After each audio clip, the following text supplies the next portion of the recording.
You go to the store, you see the shelves lined with expensive hair serums, ampoules, and treatments, each one promising to turn back the clock on thinning hair, and you wonder, do they actually work? The honest answer is, for most people, they only work partially. They might stimulate the surface, but they miss the most critical factor for hair growth, which is what is happening inside your body. I am Dr. William Lee, and I have spent my career studying how the food we eat can activate our body's natural systems for health and regeneration, including hair growth. Today, I want to share something that might save you a lot of money and frustration. Forget expensive hair serums. These foods support thicker hair naturally, and the science behind them is more powerful than anything you can put on your scalp. Let's start with the biology, because understanding why topical serums underperform will make you appreciate the power of food. Your hair does not grow from the surface. It grows from a tiny organ beneath your skin called the hair follicle. And at the very bottom of that follicle is a structure called the dermal papilla. This is the command center. It is a cluster of cells that receive signals from your blood supply, and it is the blood supply that delivers oxygen, nutrients, and hormones that tell the follicle to grow. Think of it like a plant. You can spray the leaves with a mist, but if the roots are not getting water and fertilizer, the plant will never thrive. Topical serums are like misting the leaves. They might temporarily make the hair shaft feel thicker or shinier, but they cannot reach the dermal papilla because the skin is a barrier. The dermal papilla is fed entirely by your circulatory system, by tiny blood vessels called capillaries. This is where angiogenesis, the growth of new blood vessels, becomes so important. If you have a robust blood supply to the follicle, the hair gets the fuel it needs to grow strong and thick. If that blood supply is poor, the follicle shrinks and the hair becomes thin and brittle. This is the fundamental reason why topical serums alone are a losing battle. They cannot rebuild the blood supply. They cannot deliver the raw materials for keratin production. They cannot balance your hormones or reduce inflammation in the follicle. Only what you eat can do that.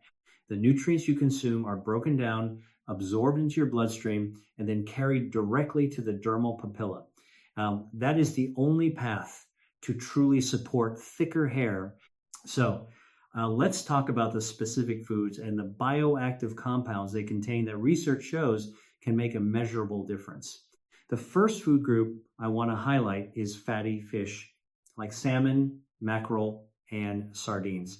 These are not just good for your heart. They are exceptional for your hair because of their omega-3 fatty acids. Omega-3s are powerful anti-inflammatory compounds. Chronic inflammation is one of the primary drivers of hair thinning. It can damage the follicle and disrupt the normal growth cycle, causing hairs to fall out prematurely. Omega-3s also improve the fluidity of your cell membranes, which helps the follicles absorb nutrients more efficiently. One study published in the Journal of Cosmetic Dermatology found that women who took an omega-3 and omega-6 supplement for 6 months experienced significant reductions in hair loss and increases in hair density. The mechanism is clear. By reducing inflammation and improving circulation, omega-3s help keep the follicle environment healthy. You want to eat fatty fish at least twice a week. If you are not a fish eater, you can get omega-3s from flax seeds and walnuts. But the type of omega-3 inches, fish, DHA, and EPA, is more directly usable by the body. Next, let's talk about eggs. You have likely heard that eggs are good for hair because of biotin, and that is true. But the story is more interesting than that. Biotin is a B vitamin that is essential for the production of keratin, the protein that makes up your hair. A biotin deficiency can lead to brittle hair and hair loss. But eggs also provide high-quality protein, and the amino acids in that protein are the building blocks for keratin. The dermal papilla needs a steady supply of these amino acids to manufacture new hair. Additionally, eggs contain zinc and selenium, two minerals that support the growth and repair of hair tissue. The key is to eat the whole egg, not just the white. The yolk is where most of the biotin and the fat-soluble vitamins are concentrated. I recommend pasture-raised eggs when possible because they have a higher nutrient density. Now, I want to turn your attention to something you might not expect, and that is cooked tomatoes. Tomatoes are rich in lycopene, a carotenoid pigment, and a potent antioxidant. Why does this matter for hair?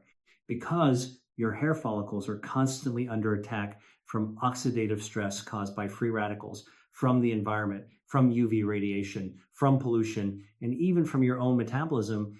This oxidative damage can accelerate the aging of the follicle, leading to thinning and graying. Lycopene is one of the most powerful antioxidants for neutralizing these free radicals. But here is the trick.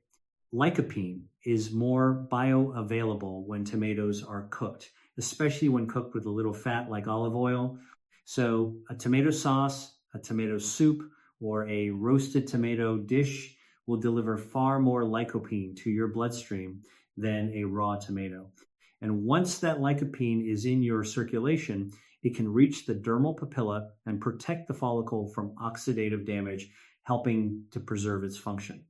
Another food that deserves a spotlight is leafy greens, specifically spinach, kale, and Swiss chard. These are loaded with iron. Iron deficiency is one of the most common nutritional causes of hair loss, especially in women. Iron is essential because it is a component of hemoglobin, the protein in your red blood cells that carries oxygen to your tissues. If you are low on iron, your blood cells cannot deliver enough oxygen to the hair follicle. The follicle goes into a kind of hibernation mode. The hair growth cycle slows down, and the hairs that do grow are weaker. One study in the Journal of the American Academy of Dermatology found that low ferritin, which is your stored iron, was strongly associated with female pattern hair loss. By eating iron-rich leafy greens, you are directly supporting the oxygenation of the follicle. To maximize absorption, pair your greens with a source of vitamin C, like a squeeze of lemon juice or a side of bell peppers. The vitamin C helps your body absorb the plant-based iron more efficiently. I also want to talk about green tea. You might think of it as a beverage for relaxation or weight management, but the polyphenols in green tea, particularly a compound called epigallocatechin gallate, or EGCG, have been studied for their effects on hair. In laboratory studies, EGCG has been shown to protect hair follicles from damage caused by a hormone called dihydrotestosterone, or DHT. DHT is a derivative of testosterone that can shrink hair follicles in people who are genetically susceptible, which is a primary cause of male and female pattern baldness. EGCG appears to inhibit the enzyme that converts testosterone into DHT. Now, the research is still early, and green tea is not a cure for genetic hair loss, but it is a supportive measure. Drinking 2 to 3 cups of high-quality green tea per day can provide a steady supply of these protective polyphenols. It is a simple, low-cost habit that works from the inside out. And finally, I want to mention a food that is often overlooked, and that is oysters. Oysters are the single richest dietary source of zinc. Zinc is a trace mineral that is absolutely critical for hair growth. It plays a role in protein synthesis and cell division, both of which are necessary for the rapid turnover of cells in the hair follicle. A zinc deficiency can cause hair to fall out in clumps, and it can also lead to a condition called telogen effluvium, where a large number of hairs enter the resting phase and then shed simultaneously. Oysters also provide copper, which helps maintain the color and structure of hair. If oysters are not your thing, you can get zinc from pumpkin seeds, chickpeas, and beef, but oysters are the most concentrated source. Now, I want to pause for a moment because I think this is a good place to share something that goes beyond just these individual foods. You see, knowing which foods to eat is the first step, but the real power comes from knowing how to combine them and how to build a pattern of eating that consistently supports your hair health. It is not about a single superfood. It is about creating an environment in your body where the follicles can thrive. And if you are interested in going deeper on this, I've actually put together a full protocol that I follow myself. It is a structured approach that includes not just the foods we discussed, but also the timing, the combination